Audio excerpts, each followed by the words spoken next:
Nderuar televizionistë, vazhdojmë me dy sot, mes të tjerave do të keni mundësi të ndiqni. Socialistët mbledhin sot kryesin grupin parlamentar. Agjenda e ngjeshur e socialistëve vjen një ditë pasi deputetja e qarku të Shkodrës, Mariana Koçeku, njoftoi largimin nga grupi parlamentar i Partisë Socialiste.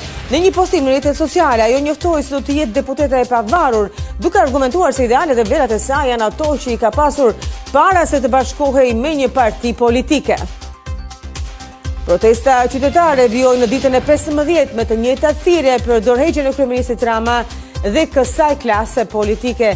Nga ana e tij kryeministri reagoi duke sqaruar projektet të Sazandës Vënec, ndërsa e cilësoi protestën me frym fashiste, ku sulmohet dhe anatemohet kushdo që ka një qëndrim ndryshe dhe se kjo situatë po dëmton turizmin, tha ai.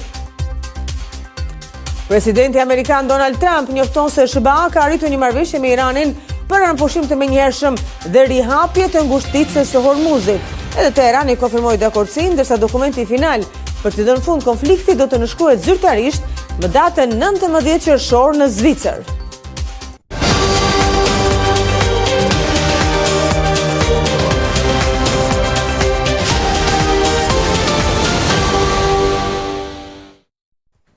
Përshëndetje, ne vazhdojmë me dy sot. Kryeministri Rama ka reaguar sërish ditën e sotme lidhur me protestën në Tiranë.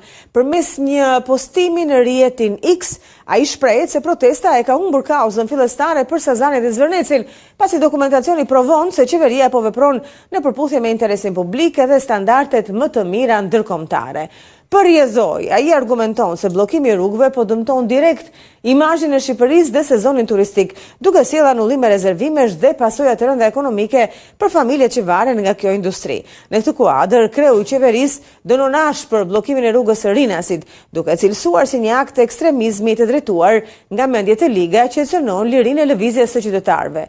Ai shpreh keqardhje për të rinë të keqpërdorur në këtë marshim dhe u bën thirrje të shkëputur nga manipulimi i forcave destruktive, ndërsa ironizon personazhet publike që janë bashkuar kauzës për oportunizëm dhe me mendje të cekta. Pavarësisht kësaj, Rama garanton se qeveria do të jetë përfituesja e parë, pasi do të dëgjoj dhe do të adresoj me përgjegjësi vetëm shqetësimet e pjesës së sinqertë të protestuesve. Në mbyllje ai thekson se përfituesi tjetër i madh është Partia Socialiste, që pasi të shpërndahet kjo mjegull politike, do të shfaqet edhe më e madhe, edhe më e fortë në skenën e vendit.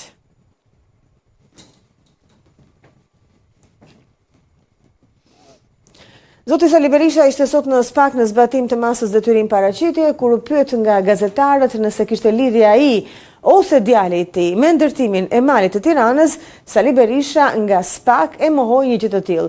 Ai deklaroi se hetimet dhe dosja kanë vërtetuar se nuk ka patur asnjë lidhje me këtë çështje. Berisha gjithashtu hodhi akuza ndaj Altin Dumani, duke pretenduar se janë bërë publike vetëm emrat e ndërtuesve që kanë qenë të përfshirë në takime në Aruba, por jo emrat e qeveritarëve që sipas tij kanë firmosur marrëveshjen. Dosja faktoi shpifjen dhe trillimin e ult. Trillimin e ult që u bën atë kohë për malin e Tiranës nga opozita e opozitës, vegël e verbë të qeverisë dhe mediat e tyre. Mediat e tyre. Si është e vërteta? Keni lidhje? E vërteta është unë lidhje kur jo unë, po asnjë njeri. Ti të mendosh se këto janë, kjo është një pyetje që bazohet në trillimet e ulta të atyre që u përpoqen të mbulojnë pjesëmarrjen e Dirams e njerëzve të Dirams apo të atin takim në Aruba, se do dilte, dhe pastaj të opozitës që i shërben qeverisë, e cila pa asnjë fakt, pa asnjë bazë akuzonte, por besoj se gjithçka tani në dorë të Altin Troplinit është dhe ka dalë shumë qartë se kush është dosja Aruba, edhe kush është mali i Tiranës. A mund t'i fshihet një populli zyrtari kriminal që fluturon nga Tirana në Aruba, që bën marrëveshje për ndërtimin për thithjen e parave të drogës, ndërtimin e malit Tiranës dhe thuhet edhe në zonat e tjera.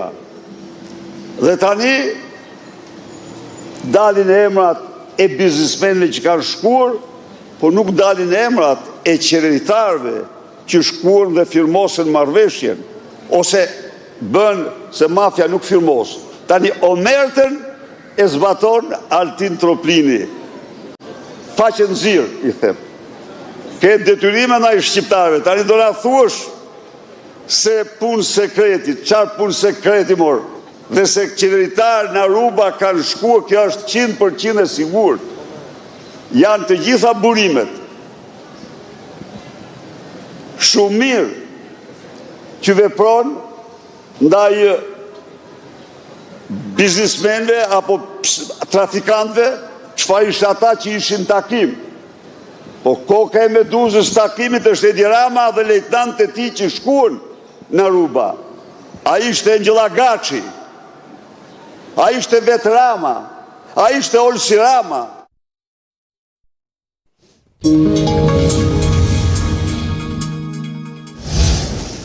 Një ngjarje e rëndur regjistruar mëngjesin e kësaj të hënë në fshatin Shkoret të Mirditës, ku u gjeti vrarë me armë zjarri brenda automjetit të tij shtetasi Valter Leshi, 45 vjeç. Atentati ka ndodhur përgjatë aksit rrugor Reps Spaç, ku dyshohet që personat të pa-identifikuar i kanë zënë prit edhe kanë qelluar me breshëri armësh, duke shkaktuar vdekjen e ngjarje 45 vjeçarit. Sipas dhënave paraprake të policisë, viktima kishte sinjalizuar rreth 2 muaj më parë vendosjen e një sasie tritoli në makinerit ku punonte në Spaç. Sa kaq, policia ka nisur hetimet për identifikimin e autorit ose autorëve, ndërsa ngjarja dyshohet të ketë si motiv hakmarrjen.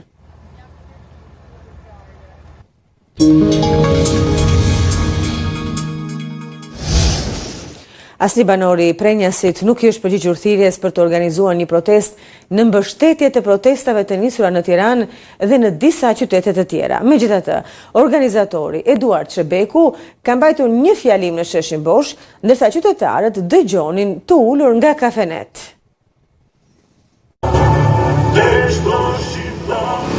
Mirëmbrëma, mirë se keni ardhur. Fakti është keni ardhur, po s'ka problem, ardhëm neve. Erdhëm t'ju përshëndesim, thamë që si në gjithë Shqipërinë të organizonim një protestë këtu në Prenjas, unë jam biri kësaj ane.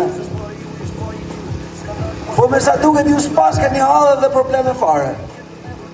Unë kisha bërë mend që t'i thosha ta fjalë në riut, po s'ja them dot se ju që keni gjithë punë. Megjithatë ne u falenderojmë shumë që na shikoni edhe nga kafja kështu. Pa tjetër që do falenderojmë policinë e shtetit, faleminderit shumë. Edhe diçka doja të thoja. Nëse ndokush ju pyet sepse nga ishte Vilson Bloshmi, apo Genc Lega, apo Petrit Bloshmi, mos i tregoni që ishte nga këto anë, sepse ata do të dridhen në varr. Mos i tregoni se ata dhanë jetën për këto anë. Ju faleminderit.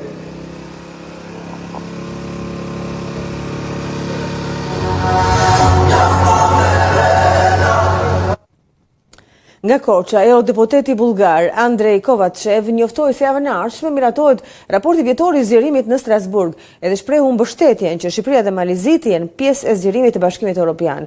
Lidhur me protestat në Shqipëri, duke marrë shkas nga përvoja bullgare, ai theksoi se duhet dëgjuar zëri qytetarëve dhe të gjendet zgjidhja më e mirë përmes dialogut. We are very pleased to be again in Albania together with my colleagues from the Jemi shumë të kënaqur që ndodhemi përsëri në Shqipëri së bashku me kolegët e mi nga Parlamenti Bullgar. Javën e ardhshme në Strasburg ne do të miratojmë në seancë plenare raportin vjetor të zgjerimit për Shqipërinë.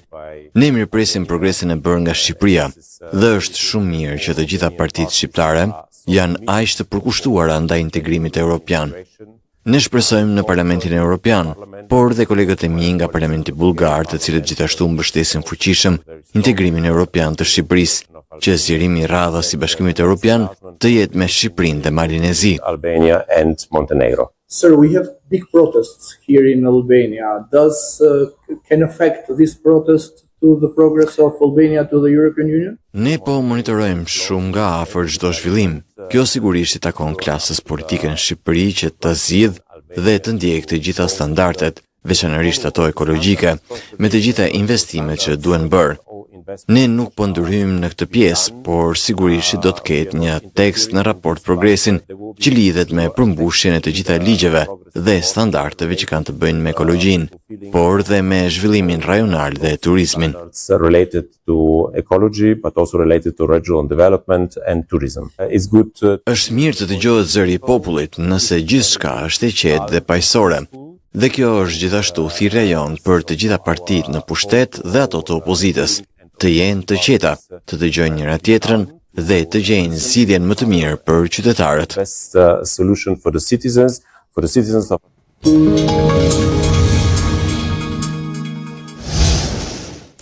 Arestohet në një beach bar në Borsh i shumë kërkuari Mojsi Habilaj, i cili fshihej i maskuar me mjekër dhe kapele. Arestimi i tij bëhet për arsye ekstradimin në Itali, atje ku gjykata e apelit në Katania e ka dënuar mbi 12 vite burg për trafik droge. Mojsi Habilaj, i shpallur në kërkim ndërkombëtar për trafik të lëndëve narkotike, u arrestua nga policia në fshatin Bregdetar të Borshit. 48 vjeçari strehohej prej kohësh në një beach bar në pronësi të familjarëve të tij, ku në përpjekje për të shpëtuar identifikimit nga autoritetet, mbante një kapele dhe kishte lënë mjekër. Lokalizimi i tij u bë i mundur nga Drejtoria e Forcave të Posaçme Operacionale në bashkëpunim me Policinë e Vlorës, të cilat, pas grumbullimit të informacioneve me metoda speciale të hetimit, finalizuan këtë operacion duke rrethuar zonën dhe duke bërë të mundur prangosjen e tij. Gjatë këtij aksioni, policia arrestoi në flagrancë edhe një 46 vjeçar banues në Sarand, si dhe nisi procedimin në gjendje të lirë për një shtetës italian 70 vjeçar. Të dy këta individ dyshohet se kanë konsumuar veprën penale për krahje autorit të krimit, duke ndihmuar të kërkuarin të fshihej. Ndalimi i Habilajt u bë me qëllim ekstradimin e tij drejt Italisë, ku gjykata e apelit në Katania e ka dënuar me 12 vjet e 2 muaj burg për pjesëmarrje në organizat kriminale të armatosur me qëllim trafikimin e drogës. Ai kishte arritur të shpëtonte ekzekutimin të këtij vendimi, pasi më herët gjykata e shkallës së parë në Itali e kishte lënë atë në masën arrest shtëpie, vendim që i krijoi mundësinë Habilajt të arratisej. Gjithashtu ndaj tij rëndon edhe një masë siguria arrest në burg nga gjykata e krimeve të rënda në Shqipëri për grup të strukturuar kriminal. Aso kohë edhe ish-ministri i Brendshëm Sajmir Tahiri u akuzua për favorizim të grupit të Habilajve. Pas një kalvari të gjatë gjyqësor, Sajmir Tahiri u dënua më 4 shkurt 2022 me 5 vite burg për shpërdorim detyre. Dënimi i cili për shkak të gjykimit të shkurtuar u reduktua në 3 vite e 4 muaj. Ish-ministri i Brendshëm qëndroi për afërsisht rreth 16 muaj në qeli, ndërsa më pas u la në liri me kusht dhe pjesën tjetër të dënimit do ta kryente në shtëpi.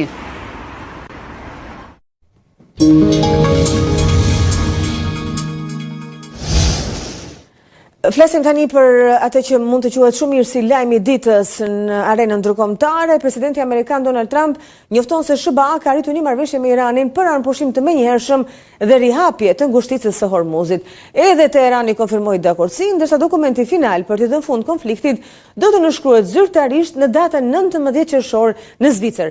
Për të marrë të gjitha detajet edhe pikpyetjet e kësaj marrëveshje, po edhe asaj se çfarë pritet të ndodhë në të vërtetë, kemi të ftuar këtu në studio gazetaren e A2 CNN për lajmet ndërkombëtare, Rosalba Bejdo. Rosalba, të falenderoj që je në studio, të përshëndes, besoj se ky ka qenë një lajm i mirë për të gjithë botën dhe patjetër edhe për gazetarët që merren me marrëdhënie ndërkombëtare.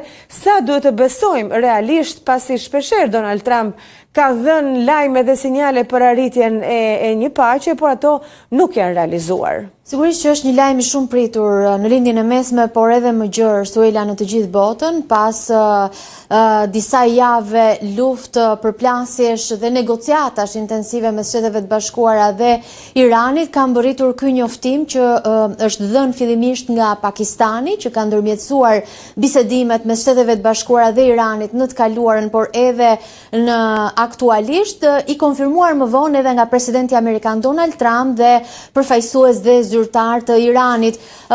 Frymarrje lehtësimi është ndjerë në lindjen e mesme, është parë edhe në rënien e çmimit të naftës gjatë ditëve të orëve të fundit. Kemi parë një frymarrje lehtësimi sigurisht për shtetet në gjirin persik, të cilat mund të themi që kanë mbajtur edhe barrën kryesore të kësaj lufte, duke vuajtur jo vetëm pasoja ekonomike, por janë bërë edhe pre e sulmeve të vazhdueshme të Iranit. Njoftimi i presidentit amerikan në fakt ishte i pritshëm pasi në orët e fundit zoti Trump kishte deklaruar që një marrëveshje ishte e afërt, por duhet thënë që vjen pas tensioneve disa ditore, pasi kemi parë rikthim të sulmeve gjatë ditëve të fundit mes Shteteve të Bashkuara dhe Iranit, kemi parë të goditen baza amerikane në rajon, Shtetet e Bashkuara të godasin pozicione ushtarake të Iranit, diçka dhe një zhvillim që ngriti shqetësimet për një përshkallëzim të luftës në një moment kur ishte duke u folur për paqe dhe mundësinë e paqes, por siç ka ndodhur vazhdimisht gjatë këtij konflikti, kthesa që merr situata është dramatike dhe e papritur, sepse sot dhe në mëngjes flitet për paqe dhe pasdite flitet për një rifillim të luftës, pasi në orët para se të njoftonte një marrëveshje të mundshme me Iranin, zoti Trump kishte deklaruar se bombardimet e ashpra do të ndodhnin javën e kaluar, ditën e njëjtë më saktësisht, duke u tërhequr më pas në orët e fundit dhe duke thënë që kam hequr dorë dhe kam anulluar bombardimet dhe sulmet e parashikuara ndaj Iranit, pikërisht për shkak të përparimit në negociatat intensive që ka pasur gjatë gjithë kësaj kohe edhe me ndërmjetësimin e vendeve të gjirit, siç janë Katari dhe Egjipti, dhe gjithashtu Pakistani. Kemi për afrim, ka thënë ai, të qëndrimeve dhe pritej një marrëveshje që do të nënshkruhej së shpejti. Marrëveshja ishte paralajmëruar që mund të ndodhte të dielën dhe është njoftuar në orët e vona të ditës së diel, fillimisht siç thash nga zyrtar pakistanez dhe konfirmuar më pas edhe nga vetë presidenti amerikan Donald Trump dhe përfaqësues të Iranit. Tani mbetet për tu parë Suela nëse marrëveshja do të vihet në zbatim. Nga ajo që dim deri më tani, sepse drafti i marrëveshjes nuk është njoftuar ende, ajo që kuptohet është që më shumë se sa një marrëveshje finale është një memorandum, siç ishte thënë mirëkuptimi ashtu quajtur, që parashikon ndalim të luftimeve në të gjitha frontet, sipas asaj që kanë thënë të dyja palët, rihapje të ngushticës së Ormuzit dhe heqje të blokadës amerikane ndaj porteve të Iranit, sepse Shtetet e Bashkuara, siç e dim, prej disa javësh kanë vendosur një blokadë ku ndalojnë kalimin e anijeve që veprojnë për interesa të Iranit, kështu që kjo është ajo që është njoftuar deri më tani. Çështja themelore, që është ajo e programit bërthamor, mbetet ende e papërcaktuar dhe nuk ka një marrëveshje finale dhe pritet që gjatë 60 ditëve në vazhdim do të ketë negociata për të përcaktuar termat dhe kushtet e një marrëveshje bërthamore midis Shteteve të Bashkuara dhe Iranit. Po nga ajo që ka thënë zoti Trump është që marrëveshja parashikon që Irani të mos ketë armë bërthamore. Pikpyetja që ngrihet është se si do të shkohet drejt kësaj ujëdie, sepse deri më tani Irani ka refuzuar të heqë dorë nga stoku prej 400 kg uranium i pasuruar që mendohet që të jetë më pranë krijimit të një armëve bërthamore dhe t'ia dërgojë atë Shteteve të Bashkuara siç ka kërkuar presidenti amerikan Donald Trump, kështu që ka pasiguri lidhur me këtë çështje, ka pasiguri lidhur edhe me armëpushimi në të gjitha frontet, se sa do të jetë i zbatueshëm Suela, sepse kemi parë dhe tensionet dhe rikthimi i sulmeve gjatë ditëve të fundit ka ndodhur pikërisht për shkak të hezitimit të Izraelit për të ndalur luftën në Liban dhe nuk dihet nëse Izraeli ka garanci për të ndalur luftimet në Liban, sepse nga deklaratat e para menjëherë pas marrëveshjes është kuptuar që Izraeli nuk duket të ketë qëllimin dhe synimin të ndalë dhe të tërheqë trupat siç është parashikuar në marrëveshje, sipas asaj që kanë deklaruar palët, sepse siç thash marrëveshja nuk është bërë publike, por sipas asaj që deklarohet në mediat iraniane, por edhe zyrtarët iranian çfarë kanë thënë, është që Izraeli do të tërhiqet nga të gjitha frontet e luftës, që përfshin pra edhe Gazën, edhe Libanin, ndërkohë që Izraeli e ka mohuar diçka të tillë dhe ministri i mbrojtjes në një deklaratë për shtyp të orëve të fundit, Israel Katz, ka deklaruar që Izraeli nuk do të largohet nga fronti libanez dhe asaj në Gaza dhe Siri, duke qëndruar në atë që cilëson si zonë tampon apo zonë të sigurisë, ku sipas Izraelit është edhe arritja më e madhe e vet në luftë dhe nuk ka ndërmend të largohet për të garantuar, siç thotë, sigurinë e qytetarëve izraelit. Pra, sipas teje, një marrëveshje të cilën duhet ta besojmë pasi është pohuar nga të gjitha palët e interesuara dhe nga vetë Irani në këto momente, i ndjerë në bursat ndërkombëtare, të cilët morën një frymarrje, por nga ana tjetër mbeten pikpyetje për vazhdimin e luftimeve sporadike dhe veçanërisht sulmet e Izraelit ndaj Libanit. A do të kishte kuptim paqja nëse Izraeli vazhdonte sulmet me Libanin? A do të ishte një paqe e vërtetë dhe e qëndrueshme ajo mes SHBA-ve dhe Iranit nëse konflikti me Izraelin dhe Libanin vazhdonte? Kjo është pikpyetja që po ngrin të gjithë, Suela, sepse zoti Trump edhe zyrtarët e tij, siç është zëvendës presidenti J.D. Vance, kanë folur për një marrëveshje të madhe, një marrëveshje të cilën askush në historinë e konfliktit në lindjen e mesme, asnjë nga presidentët amerikan nuk ka arritur ta bëjë, pra flitet për një paqe të madhe dhe sigurisht që ka pikpyetje dhe mëdyshje sa e madhe do të jetë kjo paqe kur një prej aktorëve kryesor të këtij konflikti dhe të gjitha trazirave apo problematikave në lindjen e mesme që është Izraeli nuk është palë në këtë marrëveshje, sepse Izraeli është kujdesur ta theksojë edhe tani, e ka thënë edhe në të kaluarën, unë nuk jam palë në marrëveshje, nuk jam palë në negociatat me Iranin dhe madje ka dashur ta bëjë zërin e vet të dëgjohet pikërisht për faktin se është ndjerë i përjashtuar nga negociatat nga alati i vet i ngushtë presidenti amerikan Donald Trump, i cili nuk e ka përfshirë Izraelin në bisedimet me Iranin, por është kujdesur të theksojë vazhdimisht që interesat e Izraelit sigurisht do të adresohen në marrëveshjen që do të arrihet me Iranin, por Izraeli pikërisht duke u ndjerë i përjashtuar dhe duke u ndjerë se nuk ka një zë në këtë marrëveshje, pavarësisht faktit që është protagonisti kryesor, kemi parë të ndërmarrë një sër bombardimesh në Liban gjatë ditëve të fundit që çuan edhe në një rikthim të sulmeve, jo vetëm mes Libanit, Hezbollahut dhe Izraelit, por edhe mes Iranit dhe Izraelit, çka nxiti shqetësimet që mundësia e një marrëveshje ishte edhe më e largët aktualisht. Kemi dëgjuar raportime për ndërveprime të tensionuara mes Shteteve të Bashkuara, zoti Trump dhe kryeministrit izraelit Netanyahu pikërisht për faktin dhe për atë që u pasi një shpërfillje e Izraelit ndaj përpjekjeve amerikane për të sjellë paqen në lindjen e mesme. Nuk kemi një zotim publik zyrtar nga Izraeli që do t'i bindet kushteve të marrëveshjes, madje siç thash e ka sfiduar edhe gjatë ditës së sotme përmes deklaratave nga ministrat të kabinetit të zotit Netanyahu që kanë thënë që Izraeli nuk është palë në këtë marrëveshje dhe Izraeli do të vazhdojë të mbroj integritetin e vet, do të mbroj sigurinë e qytetarëve të vet dhe nuk ka shprehur angazhimin për të larguar nga Libani, ashtu siç do të pretendonte dhe siç parashikon marrëveshja dhe siç këmbgul Irani, sepse vazhdimisht është parë që arritja e një marrëveshje është minuar pikërisht nga mosgatishmëria e Izraelit për të tërhequr dhe për të ndalur sulmet nga Libani dhe Irani e ka bërë të qartë që nuk do të ketë një marrëveshje të paqes nëse Izraeli nuk ndal të gjitha luftimet në çdo front, përfshir Gazën, Libanin dhe Sirinë. Ndërkohë që në momentin që nuk e kemi një angazhim të tillë nga Izraeli dhe nga ajo që kemi parë edhe gjatë javëve të fundit ku Izraeli vazhdimisht i ka sfiduar përpjekjet e Shteteve të Bashkuara dhe negociatat mes SHBA-s dhe Iranit duke ndërmarrë sulme të vazhdueshme, sigurisht që ngre pikpyetje dhe e minon perspektivën e një paqe afatgjatë, por nuk është vetëm roli i Izraelit, është edhe fakti që zoti Trump dhe Shtetet e Bashkuara nisën këtë luftë me pretendimin që do të shkatronin programin bërthamor të Iranit, sepse kjo do të ishte arritja më e madhe që do të merrte zoti Trump, se nëse hapet Hormuzi, sigurisht është një frymarrje, Hormuzi ishte i hapur, e nisi këtë luftë me pretendimin për të shkatruar programin bërthamor dhe për të pasur një dakordsi me Iranin që nuk do të ketë kurrë një armë bërthamor. Kjo nuk ka sqarime nëse ka një angazhim nga Irani për të hequr dorë nga programi bërthamor. Kjo në një farë mënyrë ngrede pyetjen, kush janë fituesit dhe kush janë humbësit e kësaj lufte apo kësaj marrëveshje?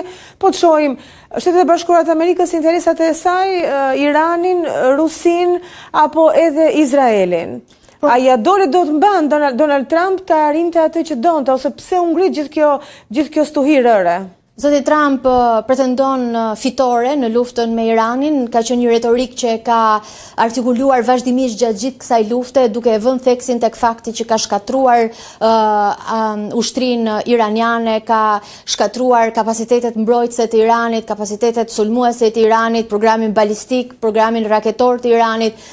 Megjithatë, këto pohime nuk kanë gjetur vend nëse do të shikoje realitetin, pasi Irani vazhdimisht ka ndërmarrë sulme kundër aleatëve të vet në rajon dhe Izraelit, ka treguar që është i aftë të shkaktojë dëme të mëdha, ka përdorur dhe ka treguar që vazhdon të ketë në dispozicion raketa balistike të afta për të goditur edhe shënjestra të largta. Pra, nëse do të bënim një analizë të mënyrës se si ka evoluar lufta gjatë kësaj kohe, nuk mund të flasim për një shkatrim të arsenalit raketor të Iranit, diçka që zoti Trump e pretendon për të argumentuar fitoren e tij në këtë luftë. Gjithashtu Irani, retorika e Iranit ka qenë që ka dalë fitues nga kjo luftë, e ka thënë edhe gjatë deklaratës ditën e sotme kur kanë njoftuar dhe konfirmuar marrëveshjen e arritur me Shtetet e Bashkuara, duke thënë që armiku është detyruar të negociojë dhe të pranojë marrëveshjen, duke ja shitur popullit të vet sikur kushtet e kësaj marrëveshje janë më të favorshme për Iranin se sa Shtetet e Bashkuara. Por Irani fakti është, Suela, që nuk mund të flasim për të humbur dhe për të fituar,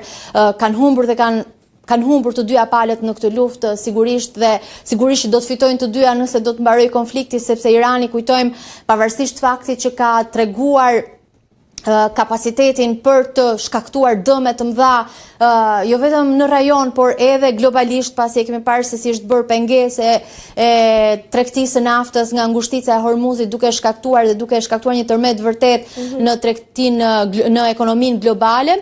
Irani sigurisht po vuan pasojat edhe brenda vendit, sepse Irani vazhdon të përballet me realitetin e një ekonomie në vështirësi, të mbytur nga sanksionet ndërkombëtare dhe amerikane, kështu që sigurisht që Irani do një marrëveshje me Shtetet e Bashkuara që do të parashikojë, sepse nuk e përmendëm më herët, edhe heqjen graduale të sanksioneve nga Shtetet e Bashkuara dhe zhbllokimin e aseteve të ngrira prej disa miliard dollar pasuri që i janë bllokuar Iranit në vazhdën e sanksioneve ndërkombëtare, por edhe kësaj lufte.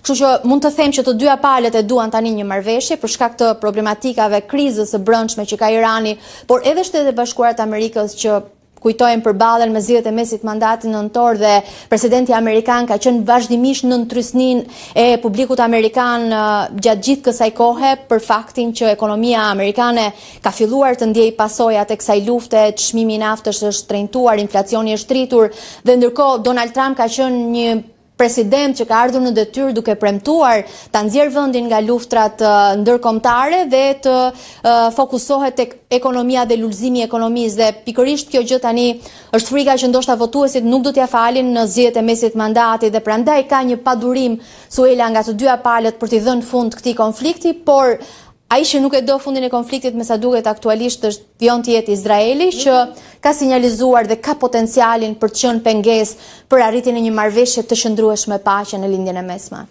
Unë falenderoj Rosalba, do të presim se çfarë do të ndodhë gjatë të këtyre ditëve, nëse do të ketë apo jo sulme shkëmbim zjarri sporadik apo të gjithë do të ulen në tryezën e bisedimeve për të nënshkruar marrëveshjen e cila është parashikuar për rreth 60 ditë, pra do duhet të presim gjatë gjithë verës për të parë nëse ngushtica e Hormuzit, ajo e para në interes të botës. Do të hapet, që prej të premten kur pritet nënshkruhet marrëveshja, por ajo që do duhet pritur është nëse do të rezistojë pastaj. Pastaj do të vazhdojë e tillë. Dhe sigurisht nëse gjithçka do të reflektohet për mirë në bursa, do të vijojë pastaj me rënien e çmimit të naftës në të gjithë botën, e patjetër duke prekur dhe rajonin tonë që është edhe diçka që na intereson më tepër. Unë falenderoj shumë që të kishim në studio dhe të mirpresim sërish punë të mbar. Falenderit.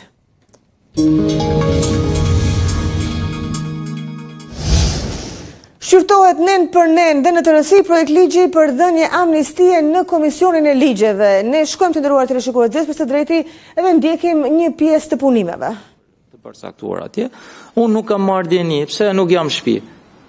Ka marrë djeni një nga familjarët e mi, unë s'kam marrë djeni. Ka marrë djeni avokati, unë s'kam marrë djeni.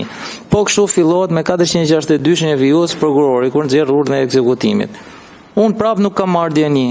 A konsiderohet se unë i fshihem drejtësisë? Pra është problem praktik. Duhet ta zgjidhim dhe këtë pjesën e kësaj. Apo Edhe e dyta të themi që jo për gjithë personat që i fshihen drejtësisë, me qenë se kemi lënë elementin subjektiv. Ndodh në praktikë kjo që po them unë. E dyta, unë them që për gjithë ata që pretendohet se janë persone që janë shmangur drejtësisë e fshihen, përveç ndalimeve që parashikon Neni 4, ata që janë të dënuar deri në i vit burg, po themi, s'kan pse mos përfitojnë nga amnestia. Ka vepra shumë të lehta të cilat personat nuk e dinë fare që kanë vendim, ose edhe e dinë dhe i fshihen drejtësisë, edhe s'kan. Jo, po e ndalon ky fakti, e ndalon fakti, është shmangur drejtësisë, e ndalon fakti dhe ai s'përfiton vetëm për këtë shkak. Pra vepra mund të jetë shumë e lehtë, edhe pse nga nenet më pasardhëse. Kështu që un kam këto sugjerime për nenin 2. Faleminderit. Po faleminderit zoti Ndoja. Po më nëse ke sugjerime për nenin 2, po merre fjalën. Për nenin 2 jemi, se neni 2 e zgjidh, pastaj është dakord, po unë kam sugjerimin të kjo të pikërisht tek heqja edhe një herë të ankimimet, për këto që nuk ka marrë formë prerë. Ne do të më i dhënë datë gjithë mundësinë këtyre njerëzve, sepse realisht ka vepra penale të dënuar për 291 me 30 ditë, pra për mjete motorike ose pa patent e tjetra me gjobë që janë pa fund që gjykata apeli nuk ka prek me dorë këtu e 6 vite. Tani duhet gjetë me zgjidhje ndërmjet me këtyre, sepse janë dënuar o me trembëri, o me gjob, o me gjërat më të lehta që kur t'i kthehet apeli do dalin gjithë ata që kanë shkallë më të rënda burgimi dhe do dënojmë, vazhdojnë të dënojmë këtë shkencë, do t'i vijë radha të gjithë këta që janë kështu, që janë akoma në fazë bërjes ankimi. Dhe do të sugjeroja, atje ku nuk ka ankim prokurori, pra në sensin që ka bërë vetëm avokati, do të thotë që prokurori ka qenë dhe s'ka bërë ankim, sepse ka qenë me dëgnimin e shkallës parë, sipas vendimit dhënë nga gjykata e shkallës parë, unë mendoj që në këtë rast të gjithë këta që kanë bërë ankim apelim të vendimit të shkallës parë, qofse e heqin ankimin, sepse janë vetëm ata, kryhet kjo punë. Pra kur s'ka bërë vendim prokurori, sepse varet nga pjesa vullnetit tjera, po kur ka vendim të një të dënuri me 500.000 lekë gjob, apo me 3 muj burg, apo me 30 ditë burg, unë mendoj që kjo duhet rishikohet dhe duhet vendoset. Kur s'ka vendim prokurori, ankimimi. Pra për nenin 2, relatori ngjoj të 3 herë dhe në fund fare. Po, zoti Gjoni? Faleminderit zoti kryetar, unë fatikisht e marr fjalën duke qenë se ka një shqetësim të ngritur të pjesës më të madhe të qytetarëve në lidhje me amnistinë dhe duke qenë se ka edhe një praktikë të konsoliduar nga vitet amnistia e vitit 2024, mendoj që duhet shkojmë pothuajse në tjetër parametra, të cilët amnistia dhe propozimet në lidhje me nenin 2, të cilët janë dhënë të konsiderohen nga ana e komisionit dhe njëkohësisht mbështes qëndrimin e zotit Ndoj në lidhje me 2 element. Elementi i parë është me hyrjen në fuqi të fillojë edhe çështja e evadimit, sepse sot ne po flasim për backlogun i cili ekziston në organet e prokurisë në gjykata dhe një mënyrë për të eliminuar këtë backlog është edhe amnistia, e cila mund të jo vetëm organin e procedimit penal, por njëkohësisht edhe gjykatës i jep mundësinë që të eliminojë një sër çështje të cilat sot janë në proces. E dyta, me të drejtë ngriti dhe zoti Ndoja, është në lidhje me heqjen dorë. Dhe elementi i heqjes dorë duhet patjetër që të përfshihet, sepse çfarë ndodh? Për efekt të heqjes dorë nga ankimi, sepse një pjesë e madhe e ankimeve të cilat realizohen për efekt të afateve të paraburgimit. Dhe ankimi është për të hequr afatet e paraburgimit me atë kuotën e cila sot njihet nga legjislacioni penal dhe procedurial në lidhje me një ditë e gjysmë burgim. Dhe ky është elementi të cilët një pjesë e madhe e të panderëve, avokatëve dhe njerëzve të cilët sot janë aktor të drejtësisë, ushtrojnë të ankim të cilët ata mund ta heqin në çdo kohë dhe mund të realizohet edhe masa e shurjes, shurja e masës, të cilët është një nga elementet ose shurja e dënimit, një nga elementet të cilët janë të parashikuar. Dhe në këtë kushte, unë mendoj që këto 2 elementë, Elementi parë që të hyjë në fuqi në momentin që botohet në fletorin zyrtare dhe ka një gamë akoma më të madhe të veprave penale dhe të çështjeve të cilët janë sot në gjykim ose në hetim, dhe nga krahu tjetër që të japim mundësinë dhe gjatë kësaj periudhe kohe gjykatat e apelit, se një gjykat apeli që është sot, por edhe gjykatat e tjera të shkallës parë, të përgatisin numrin e dosjeve të cilët mund të hiqen dorë për shkak të amnistisë, të hiqen dorë nga ankimi. Dhe këta dy element lehtësojnë padyshim punën dhe ngarkesën e shumë gjyqtarëve dhe prokurorëve të cilët sot janë në sistem. Faleminderit. Zoti Komici.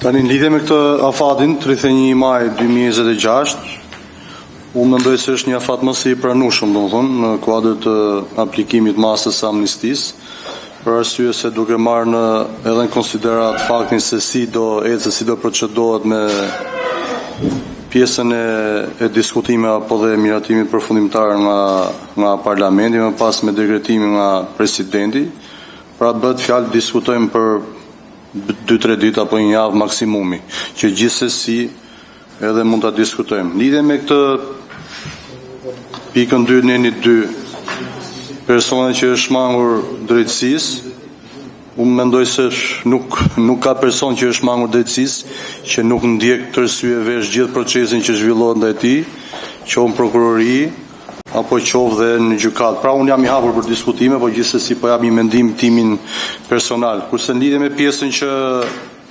heqën dorë nga ankimi, mendoj se tek në 6 pika 1 kjo e zaurohet duke marrë në konsiderat tokfjalshim, pra përjashtohet nga ndjekja penale gjithë çështjet penale në hetim, çështjet e pashqyrtuara ose në proces shqyrtimi nga gjykatat. Pjesa në proces shqyrtimi nga gjykatat mendoj se e përfshin gjithë si thuash këtë periudhë kohore deri në momentin që vendimi i gjykatës merr formë prerë. E zaurohet kjo pjesa pra që prevalon përfitimi i amnistisë. Tani përpara se sa ta hedh në votim në enin 2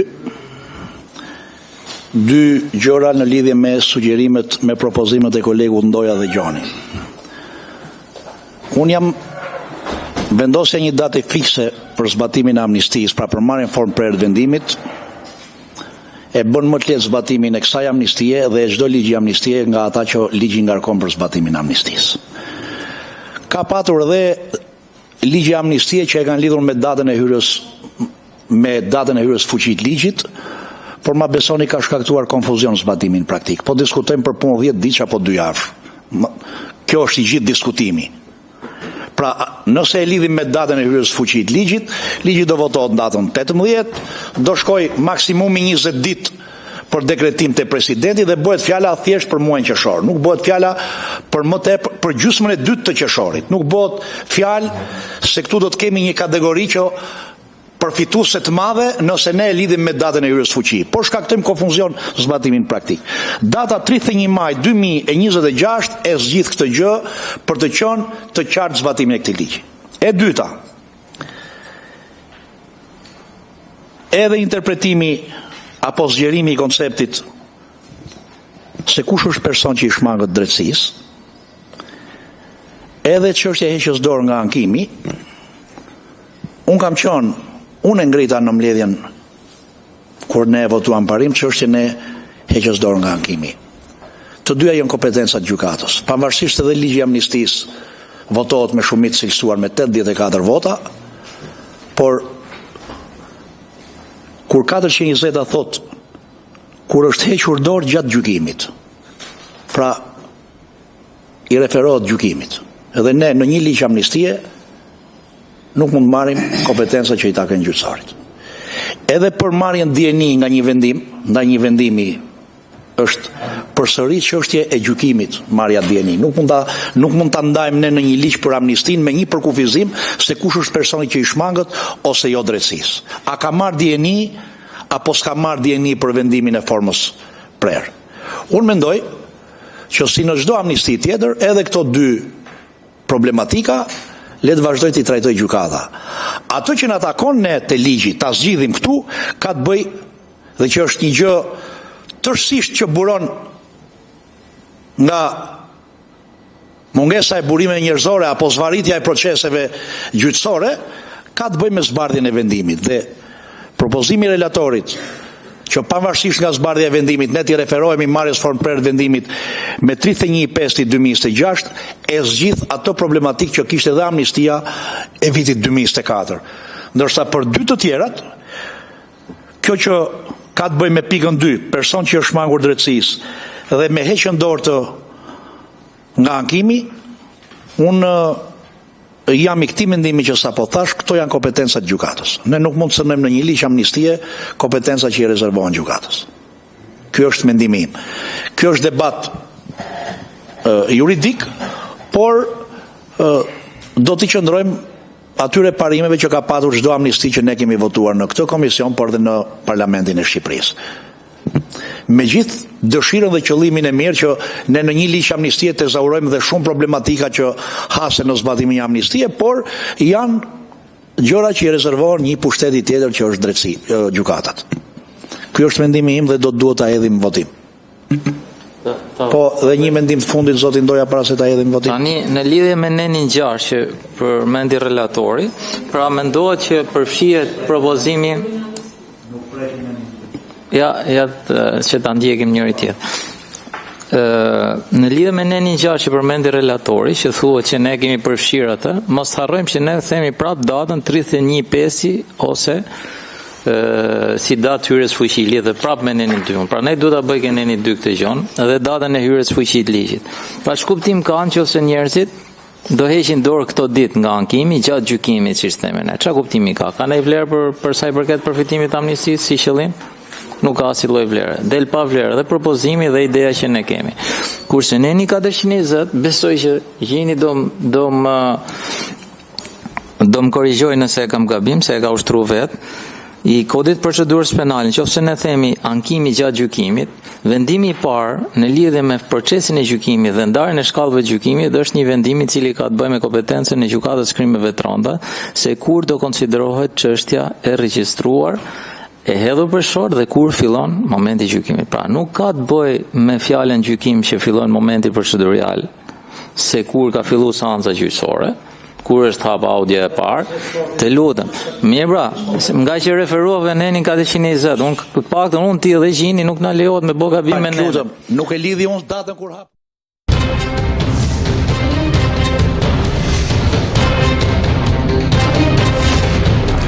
Ndërkohë shikues, vazhdojmë me një lajm i cili na vjen në këtë moment në redaksi nga gazetari Armand Bajrami, i cili na raporton që ka patur një përplasje të dhunshme në GKK. Armand Bajrami, ne kemi në këtë lidhje të drejtë për drejtë. Armand, përshëndetje dhe mirë se vjen. Çfarë ka ndodhur, cilët kanë qenë autorët të kësaj përplasje, arsyet dhe a ka patur persona të plagosur apo të lënduar? Po suelën fakt është një situatë pa zakon dhe pa precedent në gjykatën e posaçme, ku personat të mbërritur në këtë gjykatë si të pandehur, si në masën e sigurisë arrest në burg, janë konfliktuar fizikisht me njëri tjetrin në sallën e gjyqit dhe eksaktësisht në kafazin e xham të sallës së gjyqit. Bëhet fjalë në lidhje me një seancë paraprake e caktuar për të zhvilluar ditën e sotme, një seancë me 4 të pandehur, seanca në ngarkim të Petrit Çakraj, Fation Aleksandër dhe Kristi Buzhgjokajt, ku 2 nga vëllezërit Buzhgjokaj ende nuk janë të arrestuar, ku mes paktën sipas informacioneve deri tanishme, për shkak se seanca është një seancë paraprake që zhvillohet me dyert të mbyllura mes 2 pandehurve në sallën e gjyqit, ka pasur konfrontim fizik. Seanca ka nisur punimet e saj rreth orës 11:00 dhe thuajse 30-35 minuta pas fillimit të saj, referuar dinamikës apo çfarë ka qenë duke u prezantuar në sallën e gjyqit, që nuk mund ta saktësojmë në këtë moment të paktën, ka nisur një konflikt verbal që është pasuar më pas edhe me konfrontim fizik mes të pandehurve në kafazin e xham të sallës së gjyqit. Ka alarmuar situata, në fakt jo vetëm ka shkaktuar në ndërprerjen e këtij procesi gjyqësor paraprak, por njëkohësisht ka ndërprerë të gjitha seancat gjyqësore që po zhvilloheshin paralelisht në gjykatën e posaçme. Kjo për shkak se punojësit e sigurisë ju është dashur të ndërhyjnë për të neutralizuar dhe për të penguar precipitimin kujtimin e mëtejshëm situatës, por përveç punonjësve të sigurisë brenda gjykatës, efektive të policisë së burgjeve, të cilët shoqërojnë dhe qëndrojnë në kafazet e të pandehurve bashkë me ta gjatë gjithë procesit gjyqësor, kanë mbërritur, ashtu sikur se e kemi përcjell përmes pamjeve në A2CNN, edhe efektiv në mbështetje të këtij konflikti kanë ardhur efektiv të komisariatit numër 3 në qytet, të efektiv ndjes të forcave shqiponja. Kanë qenë më shumë se 10 të tillë, disa patrulla që kanë mbërritur me urgjencë këtu, por nuk është nevojitur më pas, edhe pse janë parë të futen vrullshëm deri në ambientet, deri në oborrin e gjykatës posaçme, nuk ka qenë nevojshme më prania e tyre, pikërisht për shkak se situata është neutralizuar dhe është vënë në kontroll nga punonjësit e sigurisë dhe nga efektivet e policisë burgjeve brenda ambienteve të gjykatës, por në minutat në vijim edhe do të rifreskohemi me informacion qoftë sa i takon nëse kanë apo jo lëndime personat e përfshirë në konfliktin fizik, por njëkohësisht edhe mbi arsyeën se pse ka precipituar ky konfrontim fizik mes tyre. Them këtë për shkak se kjo seancë është një seancë që zhvillohet me dyert mbyllura, për shkak se është një seancë paraprake ku këta 4 persona që përmenda më lart akuzohen për rrëmbimin dhe vrasjen e Renis Gjokos, një ngjarje ndodhur 2 vjet më parë në Mat. Sigurisht që mbetet për të sqaruar edhe se kush i lajmëroi forcat shqiponja që të vinin për të ndërhyrë në GKK, përpara se sa punonjësit e sigurisë të qetësonin situatën, dhe gjithashtu edhe seancat e tjera që po zhvilloheshin në të njëjtën kohë, të cilat me këtë rast besoj se ndërpritjen do të pësojnë edhe shtyrje apo jo, apo ka rifilluar puna sërish në këto momente? Suela, kam të pamundur të konfirmoj dhe t'i përgjigjem pyetjes tuaj. Në këto çaste, vetëm pak sekonda më parë ishin efektivet e policisë të cilët mbërritën gjithmonë efektivet e forcave shqiponja në mbështetje të situatës që erdhi këtu, dhe nëse do duhej gjithmonë të lajmëruar nga autoritetet e gjykatës, ka qenë lajmërimi i policisë së shtetit dhe mbërritja e tyre për situatën, por siç e theksova, nuk ishte e nevojshme ndërhyrja e tyre, pasi situata ishte normalizuar ndërkohë dhe ishte neutralizuar nga ana e punonjësve të cilët janë të atashuar dhe ndodheshin në të njëjtën kohë në gjykatën e posaçme. Pikërisht ndërprerja e seancave gjyqësore është bërë për shkak edhe të nevojës për punonjës shtesë të sigurisë, të cilët kanë qenë në perimetrin e kufizuar gjykatës, gjithmonë efektiv të policisë të cilët qëndrojnë në zonën e sigurt të gjykatës, në të njëjtën zonë ku lëvizin dhe ku shoqërojnë çdo ditë edhe personat e pandehur, hyrje daljet e tyre nga godina e gjykatës dhe shoqërimin e tyre nëpër sallat e gjyqit në seancat përkatëse. Ndonë se ka qenë një ndërprerje momentale, besojmë se tashmë nga momenti në moment do t'i rikthehet normaliteti situatës, paktën sa i takon, flas për situatën në gjykatën e posaçme, ku sa i takon të paktën do të vijoj në çastet në vijim edhe proceset e tjera gjyqësore ato të cilat u ndërpren. Do të shohim nëse edhe personat që u përfshin në konflikt janë lënduar apo jo. Ti nuk e parë që aty të mbërri autoambulancë, do ta mësojmë këtë edhe në momentet në vijim. Unë të falenderoj Armand, të lejoj që të punosh, të vazhdosh të marrësh më shumë informacione, do të kesh mundësi që të sqarosh të gjitha këto në Puls që vazhdon menjëherë pas sa dy sot. Të falenderoj.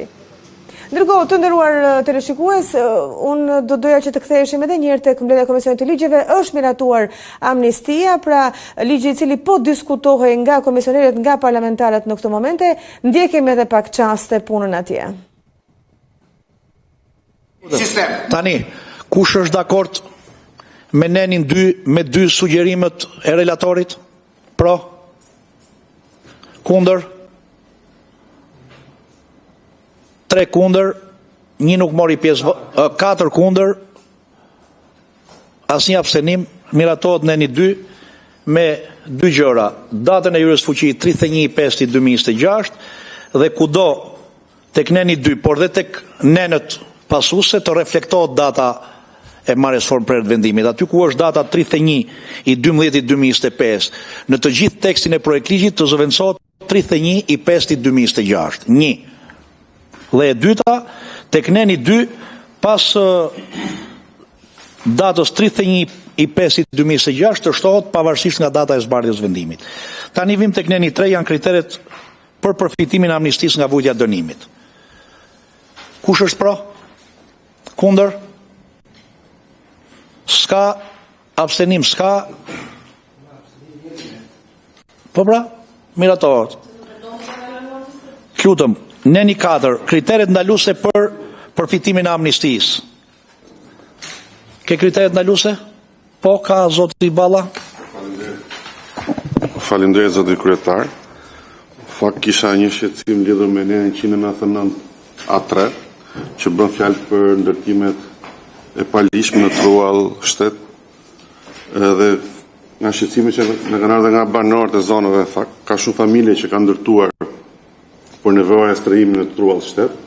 Dhe për këtë arsye mendoj të shqyrtohet mundësia që përfshihen dhe këto në amnisti. Kam vetëm një propozim me kalut ju pak më parë, por gjithsesi ndoshta do ngelet edhe për në kuvent. Tek neni 3, kriteret për përfitimin e amnistisë nga vujt e dënimit, është i sugjerim që personat e dënuar me dënime alternative ndaj burgimit, për të cilët deri në datën e hyrjes fuqi të këtij ligji është shqyrtim gjyqësor, revokimi i vendimit për shkak shkeljes së kushteve të dënimit, përfitojnë nga amnistia, duke konsideruar të përjashtuar nga vujt e dënimit dhe çdo procedurë revokimi pushon. Çfarë do të thotë kjo për ata që na ndjekin? Ka pas vendime për cilët është dhënë vendim me imas alternative dënimi. Nuk e kanë zbatuar për i shkak për i tjetër. Është bë kërkesë nga shërbimi i provës dhe i është dërguar relacion nga shërbimi i provës prokurorit. Prokurori ka kërkuar në gjykat zëvendësimin e dënimit me një dënim tjetër. Gjatë kësaj kohe këta kanë bërë ankim si i qysh tek me radhë. Pra është një procedurë që fillim fare vetë gjykata e ka vlerësuar me një dënim alternativ, po për arsye se shkaqe të caktuara mund të jetë shkel një nga ato kushtet e dënuarit gjatë periudhës provës, edhe tash jemi në procesin për t'ia revokuar këtë dhe mund të jetë faza deri në apel.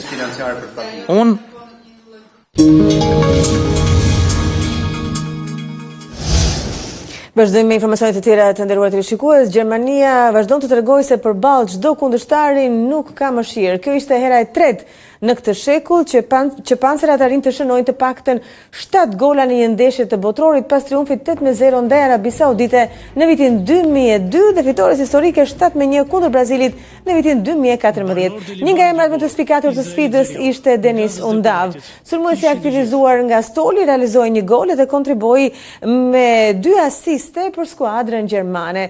Me këtë paraqitje Undav hyri në histori si lojtari i dytë që nga viti 1966 që arrin një gol edhe 2 asiste si zëvendësues në një ndeshje të Kupës së Botës. I pari që kishte realizuar këtë statistik ishte James Rodriguez në vitin 2014. Të nderuar teleshikues, ne këtu kemi përfunduar A2 sot. Ju kujtoj se për zhvillimet më të fundit mund ta ndiqni në faqen tonë të internetit adycnn.com. Faleminderit për vëmendjen.